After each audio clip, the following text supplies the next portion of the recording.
Okay, we are now streaming live on YouTube. Hi, everyone. Welcome to LectoraLive, your inside track into Lectora. So this is our pre-show. We had some problems with our video computer this morning, mostly with the USB bus. Seemed to be okay at this moment, I hope. Fingers crossed. We've got with us John Mortenson from Fresh Market. He is North Carolina, right? That's right. North Carolina. And we were talking that we were just together at the Lectora user conference, and I think you came by for like 30 seconds, gone. And then I was stuck in a whole mess of interviews and stuff, and we never saw you again. You know, that happened with almost everybody I saw there. I said, well, gone. How about gone? And then I was in presentations. Everybody was busy. But it was fun. It was a good event. Did you enjoy it? I did. There was a lot going on, and yeah, I enjoyed it a lot, though. I enjoyed the presentations that I attended, and I really enjoyed the one I was able to give to you. That's good. It was fun. That's and good. I sat You in did on one, yours. didn't you? You did one? I sat in the back. On which one? On yours, on the storytelling. Yeah, mine had a problem, and we found out it wasn't actually the equipment. It had to do with our Windows Media Player. It was a new laptop. And, you know, in the old days, Windows Media just kind of installed and you had to activate it. We never got the message. So when we tried playing some of the pieces we had embedded in the power or linked to the PowerPoint, nothing happened. They would show up in the background. It was Windows Media. We got back into the office, tested, figured it out, and just shook our heads in shame. But it happens. It does. It happens. And then, of course, we had some... Technology is a fickle mistress. Oh, it is. Can't live with them, can't live without it. I don't know. Anyway, so we are going to start the show. I'm going to start the show on this shot. And if you're ready, we're going to start in 3, 2, and 1. Hello, everyone. Welcome to LectoraLive, your inside track into Lectora. Today we've got with us John Mortenson. Here we go.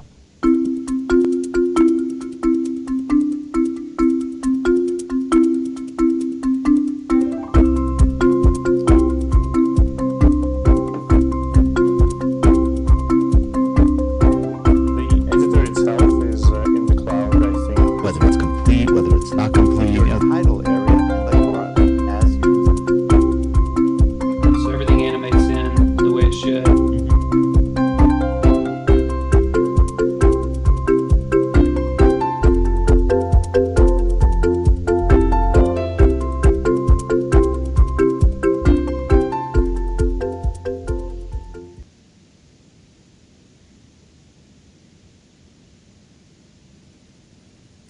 And we're back. And joining me right here is John Mortenson. He is the manager of online training at Fresh Market. He's also... Yes, I am. Yeah, and you're a cartoonist too, aren't you?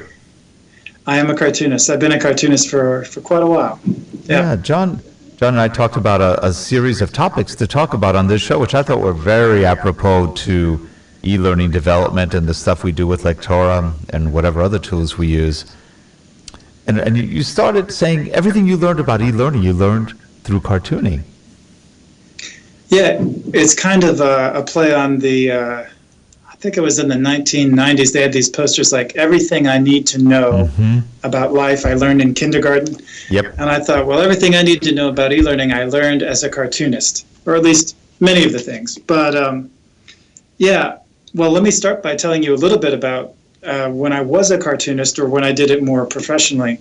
Because when I was growing up, I didn't really want to be a cartoonist per se. I wanted to be a comic book artist, because cartoons were for kiddies, and I wanted to draw real stuff. So I was into Marvel Comics, DC Comics, superheroes, stuff like that. And that's what I thought I would want to do when I got older. When I was in college at the University of Maryland, they had the paper is called the Diamondback newspaper, and they have 3 cartoons that are done by students. And this newspaper comes out 5 days a week, so it's a pretty serious gig to produce a cartoon every day. And it's generally, it's like a 4-panel cartoon. It's not like a 1-panel, but it's a 4-panel cartoon. So what I did back then was I submitted a cartoon. I got accepted. The cartoon was called Campus Interruptus, which a little bit of wordplay there. But I did a cartoon. At the beginning, it took about 10 hours to do each one, but I got it down to about 5 hours for each cartoon. But you can imagine it was a lot of work to crank out 5 of those a week. Mm-hmm. But over time, I learned how to do it, and it really taught me how to have a solid process. It taught me a lot of mechanics that, as it turns out, become very pertinent when you're talking about e-learning. For example, everything has to start with a script. And cartoons are no different. I mean, you can have drawings of funny people. That's great, and some of I studied a lot of great cartoonists when I studied, the Bloom County guy, Burke Breathitt, and Calvin and Hobbes, and even cartoons that they might not have been my cup of tea, but I could tell that they were really good, like Cathy, or even stuff like Garfield or Doonesbury. And I studied, what did they do? But everything starts with an idea and with a script. And the script really, you have to learn how to have an economy of words. I mean, you tell me, like, when you look at the comics page, I don't know if you're a comics guy, but when you look at the comics page, you might look at, like, Doonesbury and you say, wow, that's a lot of words in that cartoon. And then you look at Garfield and like, oh, there's only like 5 words in that whole thing. Which one are you going to read first? Now, you might be a Doonesbury fan, and I certainly am. Okay, well, it's funny, so as you're talking, you relived my childhood very quickly, because I wanted to be a cartoonist. Did you really? I did, and I was into Marvel, DC, you name it. Again, superheroes. I wanted the superheroes. The Garfields and all the, the Doonesbury and the BC, they were okay, but the Marvel was just so cool, and even the DC ones were great. And I started doing tracing paper. I would trace over all the images. And then I said, I can do it by hand. And I started drawing them. And I'm not an artist. I can draw a little bit, but it was so much fun. And I think at one point I had 3,000 comics and gave them, we moved, and I was about probably 13 years old, and I gave everything away. Everything. There are many 13-year-olds. I was about 15. I had #1 issues of Thor. Fantastic. I had issues of a lot of #1s. Gave them away. I went, oh man, that was so stupid. Of course, I had no sense of money value or anything like that in those days. I was just strictly collecting for fun. I loved it. Yeah. So when you were talking about comics, I was going, yeah, I get it. And for me back then, the superheroes were what I was interested in. Mm-hmm. But in college, in fact, I didn't even think that I was going to do the cartoon in college until there was a cartoon in there that I thought, wow, that cartoon, I could do better than that. And I thought, well, wait a minute. I could do that, couldn't I? And then, it inspired, seeing something that disgusted me inspired me to actually try it myself. But what I found was that there were a lot of things that you had to learn about. So, for example, you had to learn how to be tight with your script. You had to make sure that your script worked. But more than that, you also have to check your assumptions. Whenever you're in e-learning, you have to make sure you don't assume what you think the user knows. Well, in comics, I'll give you an example. I actually had a mentor, another cartoonist at the University of Maryland, who told me a lot of these things. But he said, well, if you have more than 2 characters, when you have your cartoon, you generally have to name the character. So if someone was talking to the character based on me, whose name is Mort, I had to make sure that at some point they said, hey, Mort, instead of just, hey, right. Or just saying whatever. We don't necessarily talk like that regularly, but you learn that there's mechanics of what you have to include in the cartoon to make sure that you're not confusing people. And the same thing is true with e-learning. You have to make sure that, I learned that, I have to check in my assumptions. Do people know this jargon? And I'm always trying to say, well, let's assume that they don't know this just in case.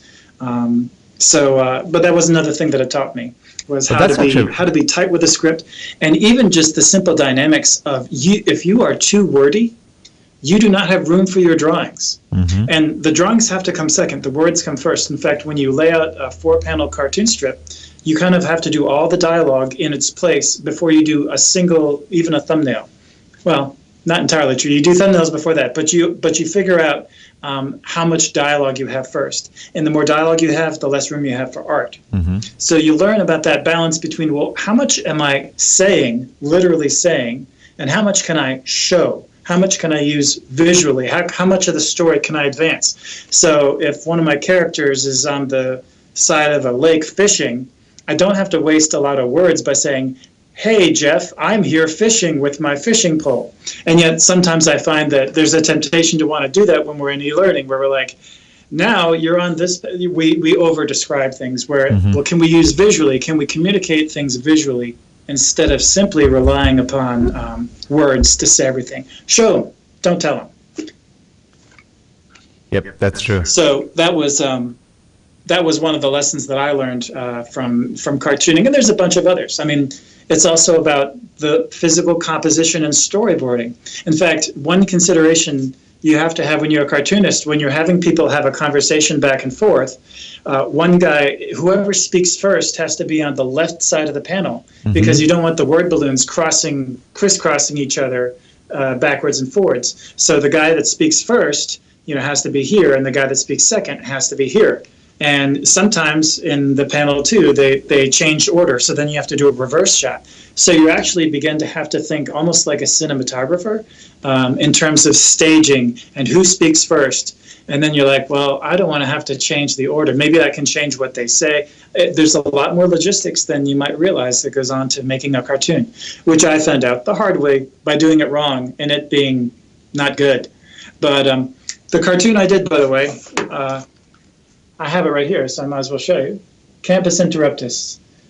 At the end of my time with the university, I actually collected it into a book. And I published it, and I sold it. I self-published it and sold it. So fun. How did you cherished copies now. Did well? I sold most of the ones I had. I knew a guy, another cartoonist, who, like, the more you print, the cheaper they are per book. Right. So this guy had like 1,500 copies, and I think he still has about 1,000 of them in his basement. Yep. So I didn't want to do that. So I charged a little more and made a little less, and I didn't sell all of them, but I sold most of them. So I was happy with how it worked out. That's fun. But after school, I also did some other freelance work. I was in a magazine for about 10 years, and that one also ended up with a book. I don't think you can find these on Amazon. This particular cartoon book was it was a cartoon that was written. I worked with a writer, and he provided me with the ideas. And these were like editorial cartoons about the telecommunications industry, which was something I knew very little about. But that actually gave me the opportunity of working with a SME, a subject matter expert, and they kind of gave me the work, and I had to understand the humor he was going for and try to understand what the metaphor was that he was making. And that was also a really good experience. It taught me how to edit someone else's work, because he was the writer. So his mode of communicating the idea was to have tremendous amounts of dialogue.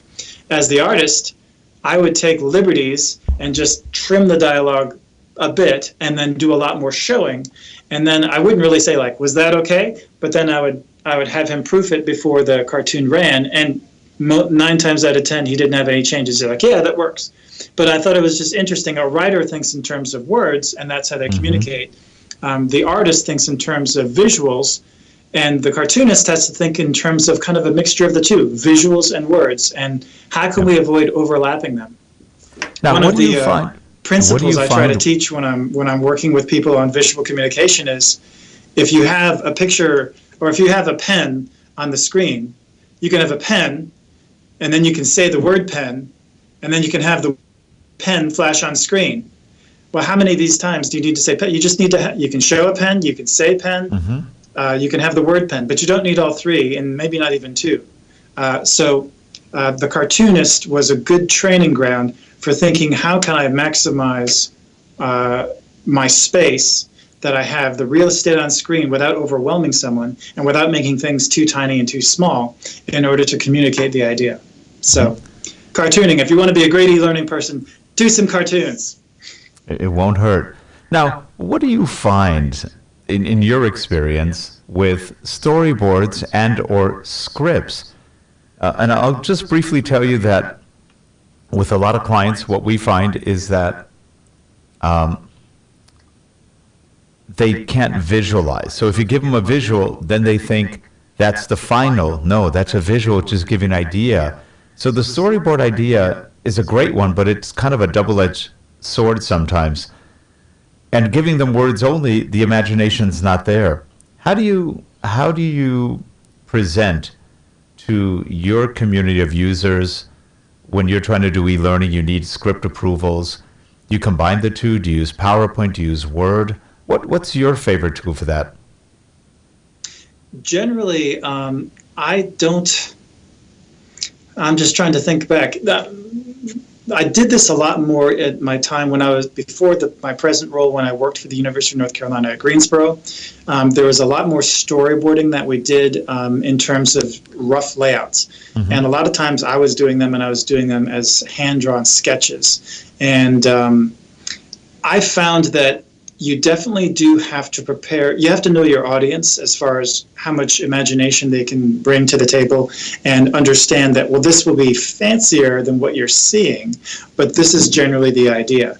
But I was able usually to knock out, some thumbnail sketches relatively quick because of my background as a cartoonist, I suppose, that did a pretty effective job of selling the idea and saying, well, this is what it looks like as a sketch, but understand that this will look way more pretty when it's in the final form. But I think the key there is that you can't present, if you're collaborating with a subject matter expert, for example, and it's a new relationship, or they're not necessarily familiar with visualizing things, you just have to make sure that you set good expectations and that you really have a clear communication channel with them. Because I've not really had that come back to bite me too much. Sometimes when I'm working with people and we just stay in the realm of words, like I not long ago got a proposal for doing some video editing work, and the person proposed a lot. I got the script like the day before we were supposed to shoot, and that is not enough time to prepare, especially given that they had a lot of visuals that they were looking to be generated. And I was telling them, hey, some of this can be done in video. I think most of this should not be video. In fact, I think one of the important things that we need to do as e-learning designers is to make sure that we don't sell ourselves short. And what I mean by that is, imagine there's this village, and all the villagers, they work on make coffee beans, and then one day over the horizon the helicopter comes, and the man in the white hat and the white gleaming suit with a cane walks out, and the villagers walk up to him and they present him the coffee beans, and he scoops his hand into the beans and he sniffs them, and they wait to see, is he going to like it, is he not going to like it? In this scenario, the e-learning designer cannot be like the villagers waiting for the eager acceptance of the people. We need to be a partnership with people, not just waiting for them to say yes or no or to tell us what to do, because we're the ones that bring that expertise. So our job is not only to create the content, or not to create the content, but to find the right vehicle. We need to provide guidance as well as far as what is effective e-learning. Right. Should this be a video? Should this be, maybe some of it's a video, maybe some of it's an animation, maybe some of this is an infographic. Maybe this is just a PDF that you send to someone, a job aid. Too often, we end up in situations where we get, is dictated sometimes what the format should be, and I'm doing a disservice if I just simply am the villager waiting for them to tell me, waiting for the man in the white hat to tell me if he likes the coffee beans or not. The right thing to do is to provide your expertise, because you know those coffee beans better than the guy does. Though you do have a secret Does that make weapon, sense? a cane. Yep, it does. But don't forget the cane. You could hit them on the head when they misbehave. That's another. Kick the cane away. Yeah, but I think that is one of the time immemorial problems. How do you present things to someone who's not visual, or someone who's totally non-imaginative, or somebody who's not creative, as there are many in our user communities here and there? We've dealt with hundreds of clients, and just sometimes I just shake my head. No matter what we try to explain, some people are just like, I don't get it. Here's a picture. I don't get it. Here's words. Still don't get it. Okay. You slowly run. Okay, where's the cane? A little whack of enlightenment. But it is interesting. be the We've had challenge. many guests on another show we used to do a lot of, eLearn Chat, and we had the same issue. A lot of people had problems representing things to users who are very either black or white or just have zero creativity to imagine. It's an interesting conundrum. Yeah, well, and you certainly don't want to put that person in charge of having to do that, having to imagine things. Yep. That's our job, and it's part of what we need to do is to be able to clearly communicate what it is that the vision is. And maybe it's comparing it to, well, we're going to do this. Did you see that movie Tropic Thunder? It's going to be like that. Or, have you seen that video game, this, that, or the other thing? Usually I try to create a really compelling connection with the material. And sometimes you get to a point where you've built a reputation and people are like, well, I don't know what you're talking about, but I trust you, so go for it. And can't always be there right away, but I've had the good fortune of being in situations where people have learned to trust what I ask them to indulge me on. So it's worked out well. Now, one of the points you made also is you were going to talk a little bit about choosing photos or choosing graphics for e-learning. That's a real interesting topic too, and I'd like to hear your take on it. Sure. Well, one of the things that I found, especially when I was working at UNCG, one of the departments that we had to create courses for was the education department. And one of the courses was about teaching children with special needs. And so I remember I had to find an image, and the image that I needed was a child with like spina bifida, with a certain kind of cane, and a child of a certain age and a certain ethnicity. And once you start getting that specific, and of course, part of the key is, well, let's try not to be too specific. But in this case, it was a very specific image I was going for. And it had to hit the right tone and it had to feel right. And there's no way I was going to find those particular things. I mean, I searched lots of stock photos and I could find a child with spina bifida, but maybe they're not the right age or not the right gender or not the right ethnicity. But then I found a child of the right ethnicity and the right age, but, you can find part of it, but not all of it. Mm-hmm. What I learned how to do is, instead of spending hours and hours combing through stock photos, I spend a lot less time finding the images, the components that I need, and then bringing them together. And typically my process is I work in Photoshop, and I have a Wacom Cintiq tablet, which is kind of like a digitizer tablet, but it allows you to draw directly on the screen. Essentially, I do what you did, Rick, when you used to have those Marvel comics. Mm-hmm. I trace. I create a semi-transparent layer, kind of like your thin sheet of tracing paper, and then on the layer above that, I have a layer called line art. And I take my little pen and I trace.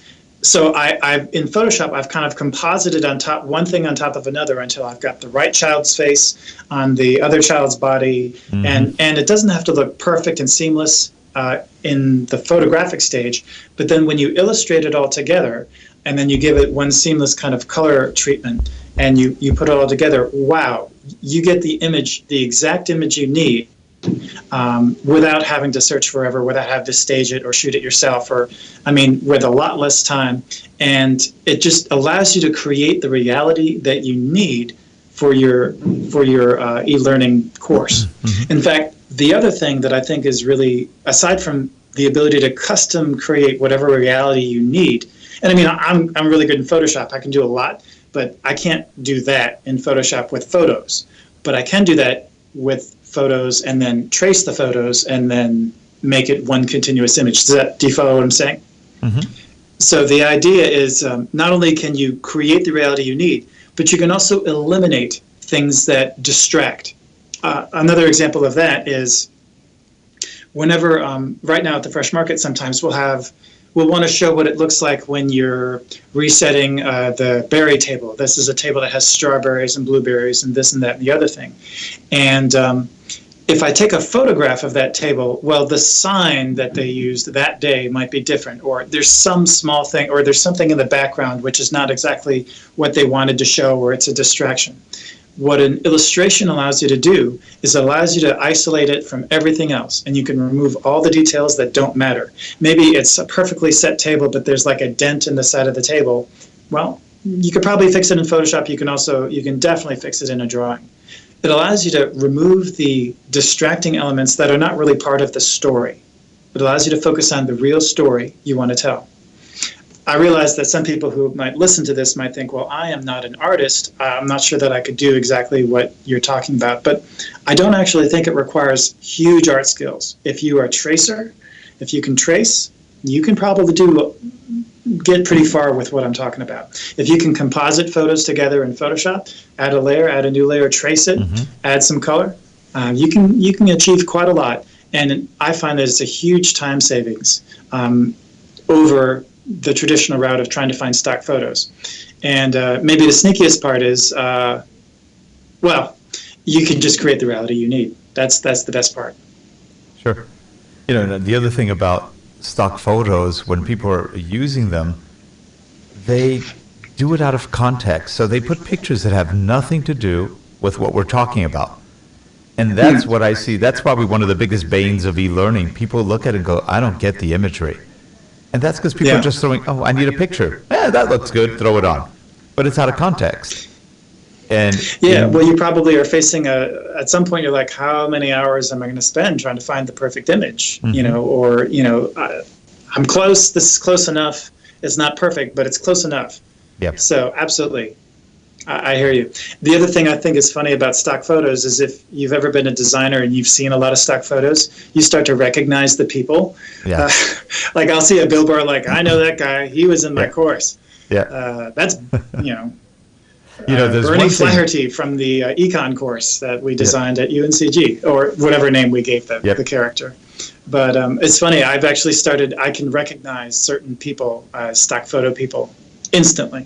So I remember funny. years ago, I did a PowerPoint for a new employee orientation.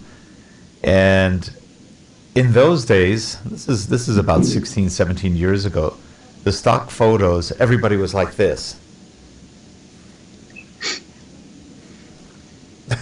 Very posed. And I used a lot of them. And the client, who was a good friend also, she said, are you kidding? Kind of, not really, but she goes, this is so closed. This is saying, go away, stay away, I have no interest. And she was right. And we started doing our own images at that point. We did a lot of photo shoots and got rid of a lot of the closed images. And I kept thinking, why do photographers always want to take people who are cross-armed? And it is a very, I'm not letting you in. You're not getting any closer to me. Stay away. Or I'm thinking, because everybody thinks like this or like this. So it was very, very interesting. And I went back and redid just about every image. It didn't take long. But it sounds like a photo that had a meta tag in mind or a keyword in mind when they were shooting it, so that someone's like, I need someone thinking. And then hence the thinking category, which we know means that. Right. Or looking up, the typical thinking poses. But it is interesting. They've gotten a little bit better, but you still see a lot of cross-arm pictures. And my only advice, if you're watching, don't use them. It just tells people, I don't want to talk to you. I don't want to listen to you. I'm closed. And watch the hand, whatever. But definitely, unless that's what you want to convey. Unless that's what you want to convey. Yeah. But if that's in context, that's not only what you want to convey. Yeah. And it's interesting. There are a lot of good stock photo images out there from all the different sources, but not all are very applicable always. And so people kind of struggle with it. And we always tell people, for every photo you choose, let's say you're doing an avatar, that's really 10 pictures right there. Because each photo can be cropped in different ways, you can show them in different ways, you can angle them, you can do all sorts of stuff with one picture. And half the time people don't even realize it's the same picture. Yeah, you definitely want to try to make it work for you as much as possible. Yeah. You had some other points on your topic list. I do. Well, I could tell you about what we talked about at the Lectora conference, or a guest chapter for the ebook. You have a preference? What did you talk about at the Lectora conference? I didn't get a chance to I'm see so glad you anybody's asked about that one. presentation. So that one was, the topic was called "Downright Sneaky Tricks" for Lectora, and I think You're the the one who had subtitle that. was. Okay. I'm sorry. Okay. We were looking for that. We thought John Blackman did that presentation. It was John Mortenson. Because Leslie, my wife, asked John, "Can I have that presentation? I really wanted to see that one." And he goes, "Sure, but I didn't do it."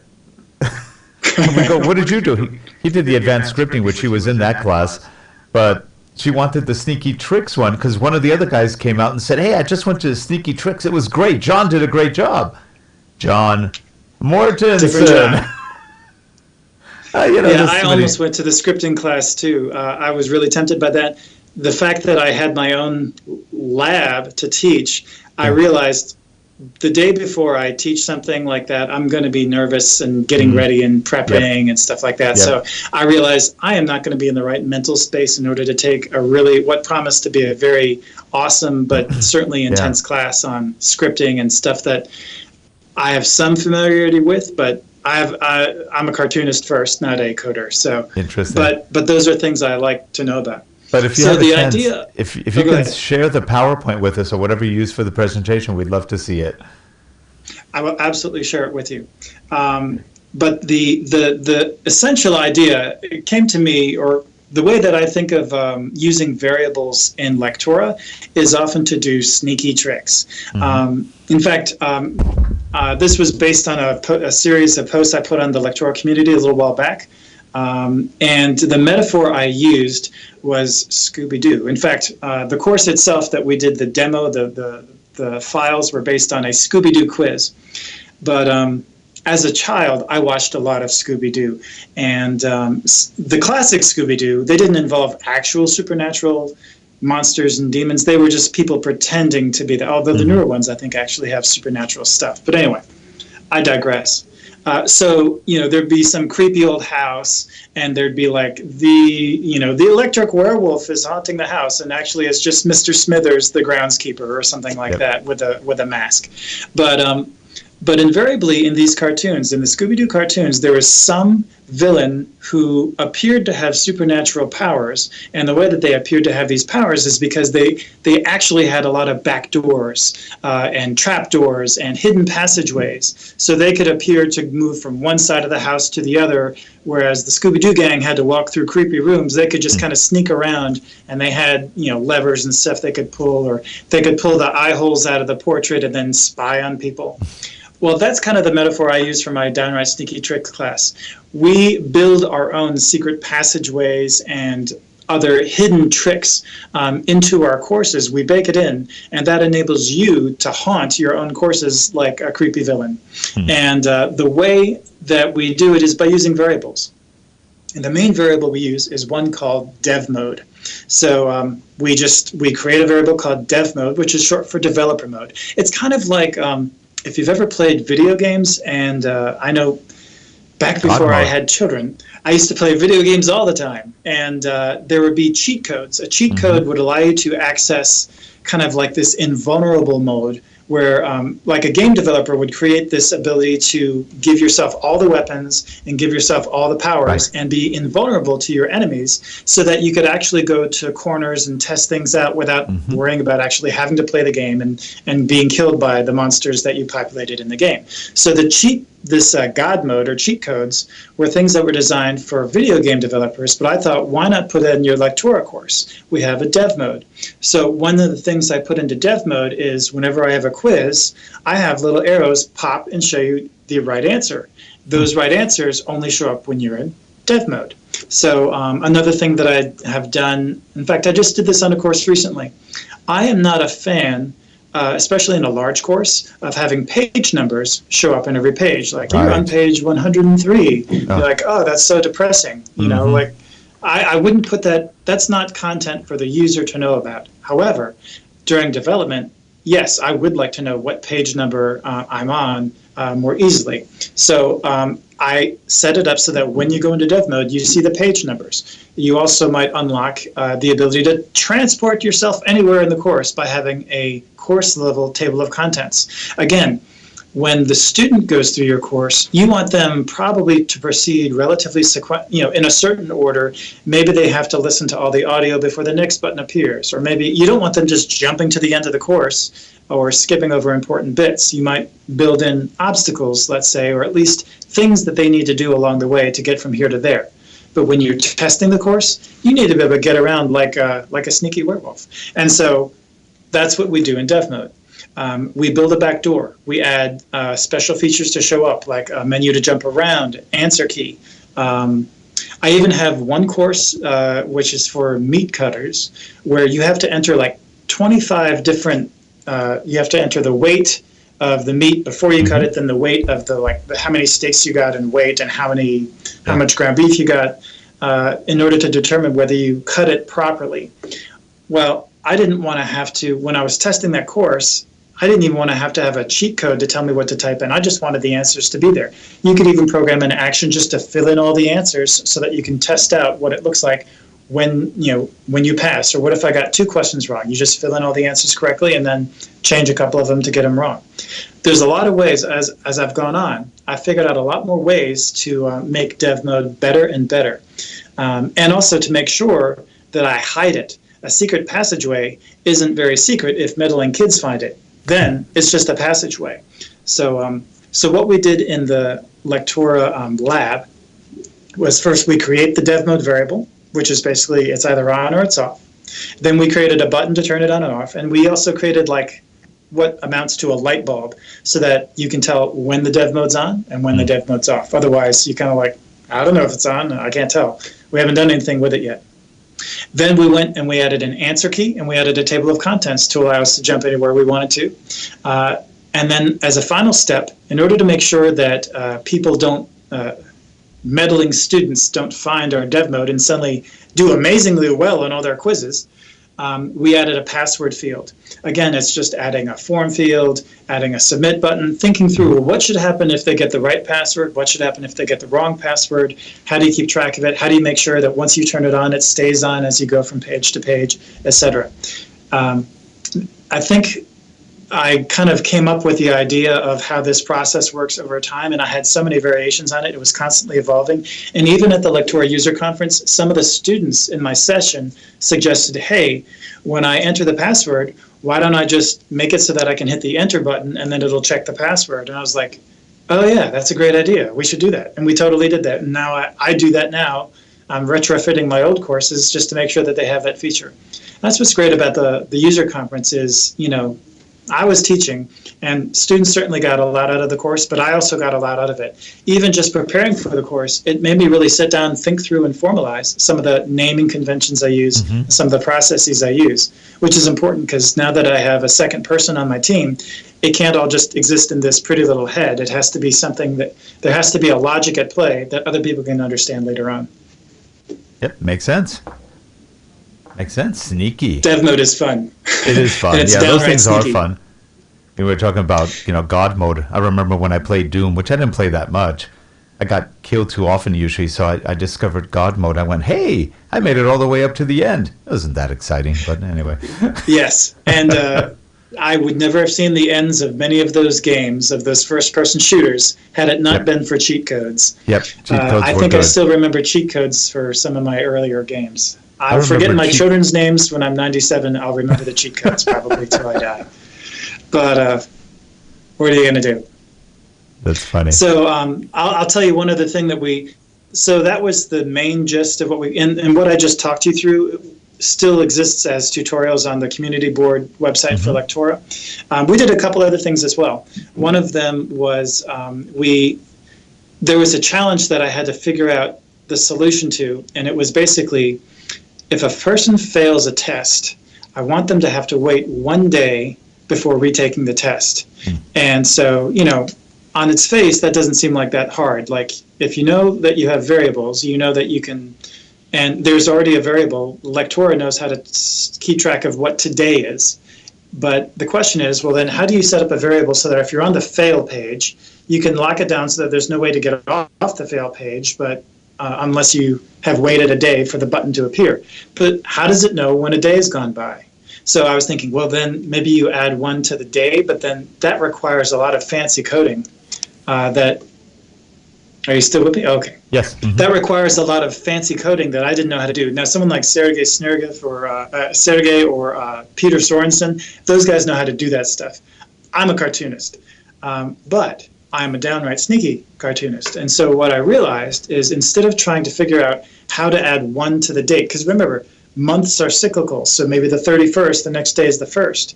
The 1st is a smaller number than the 31st, so I can't just say the day plus 1, and I can't say trying to figure out a way to do that would be hard. But what I realized is you don't have to figure out what day it is, you just have to make sure that today is no longer today. Mm-hmm. And in essence, the logic of the code that we write in order to make sure that a person doesn't retake the test on the same day is if the current date is the same as the day that you click the submit button, mm-hmm. then you can't retake the test yet. Then the retake test button doesn't work. So it's almost like a philosophical, metaphysical question. When is today no longer today? That's how we wrote the code. Instead of trying to think linearly, like I have to take the time of today and add 24 hours, or I have to take the literal day and add 1 more day. No, it just has to no longer be today. And you are more of a programmer than you think. Well, I'm sneaky. That's what I think of it as.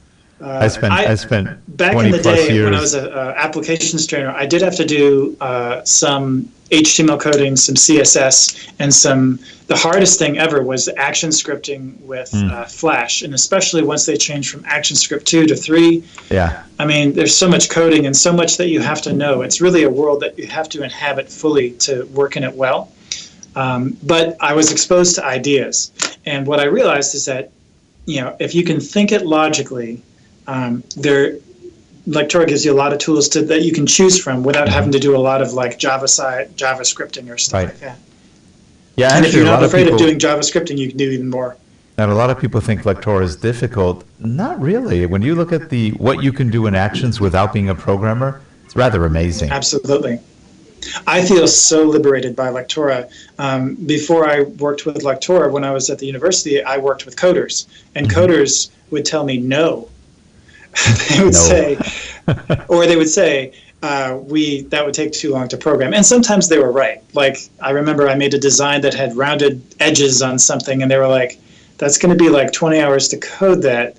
Do you really need the rounded edges? And I'd say, oh, okay, well, okay, no. But they would also just, coders would tell me no. And I was like, but there's got to be a way to do it, right? And so being in the driver's seat, being able to, learn how to use the logic to solve the problems that you have really is very empowering for me. I've worked with, complex programs like Photoshop and Illustrator.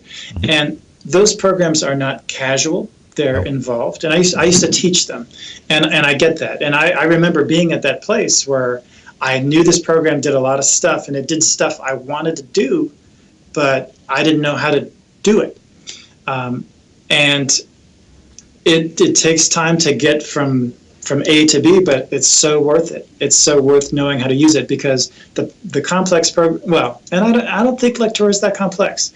It's powerful. And you can't be powerful without having some degree of complexity. It's kind of like Microsoft Word and InDesign.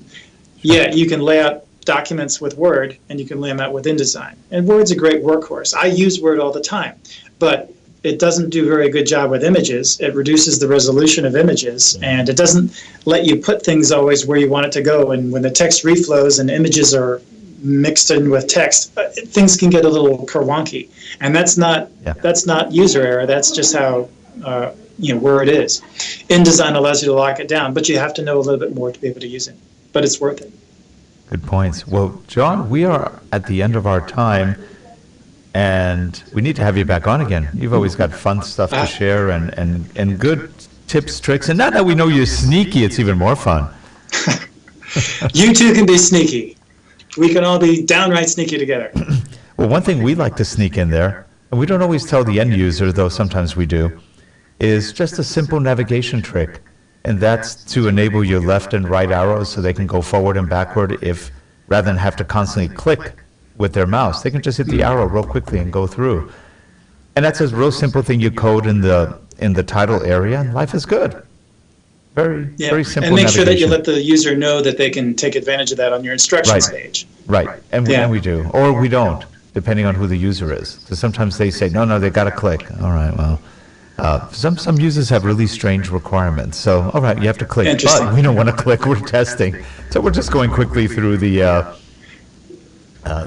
keys. We'll There's call a that lot one of an little Easter things you egg. can sneak in there, which is fun.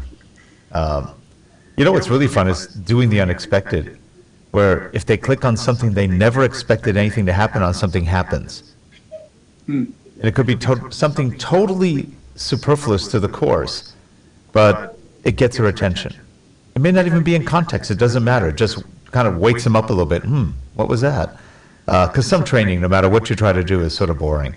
And especially when the clients don't want it anything but boring. So that's sort of fun.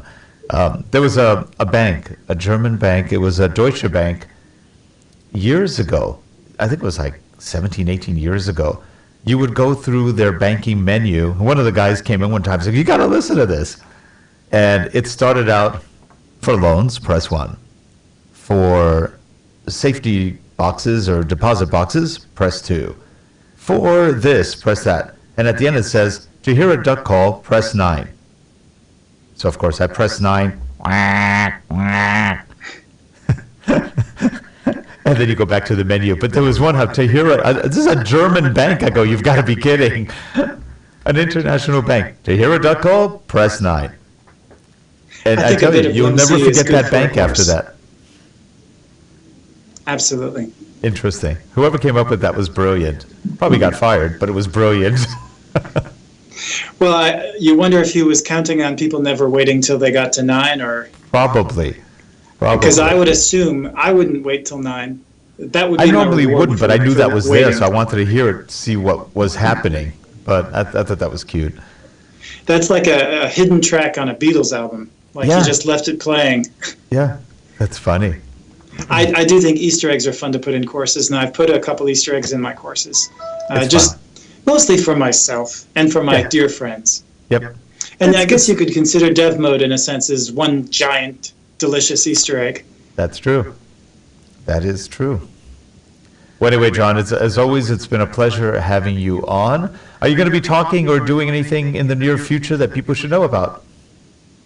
I expect that I will be putting up tutorials on the Lectora community boards for both the one-day delay for the test and also another feature that I didn't mention, but the other thing that we talked about in the LectoraLive was how to add a feedback button to every page in your course so that your user doesn't have to wait till the end of course evaluation in order to give you feedback, like if something's confusing or there's a technical difficulty.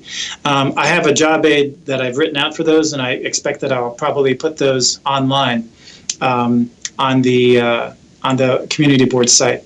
And I'll just mention, you flashed up something there a second ago on the Vimeo site.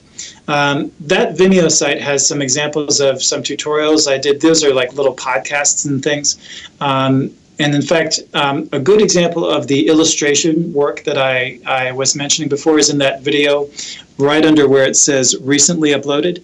That's a video about food safety. It's actually a real case of a food safety incident. It goes in our food safety course, and it was there in order to teach people about tragic consequences that can arise from a real incident. And all of the illustrations there were done using the method that I described, where I composite lots of images, trace them, color it, and then I used After Effects to kind of make it into a movie, and I had a narrator work with me.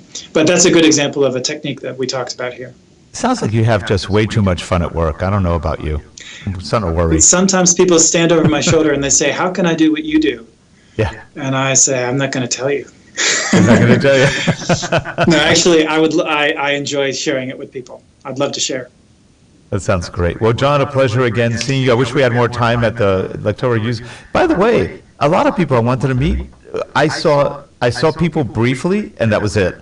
And I didn't see a lot of people getting together after the show. Everybody looked tired. I think half the audience was sick. There were a lot of people with colds and whatever else was going on. I was going, I had a flight to catch. I would have loved to have stayed after and hung out for a little bit, but I had to catch a plane. So unfortunately, I didn't have as much hang time as I would have liked. Yeah, I think But everybody was in the same boat because a lot of people showed up for the show and left right after. We were there for a couple of extra days in front and back. I think that's the right way to do it. We decided to take a couple of days off, but it was so hot and humid, I didn't feel like doing much. So, Sounds like a vacation to me. Yep, Relax. I forgot what it's like to live back east. Anyway, John, have a great one. We will see you soon. And if you're watching the show, please subscribe and let us know what you think. We are on Vimeo, so you can go to vimeo.com/channels/LectoraLive, and you'll see the show. All one word, LectoraLive. We'll see you soon, everyone. Have a good one. Thanks, John. Bye-bye. Bye-bye.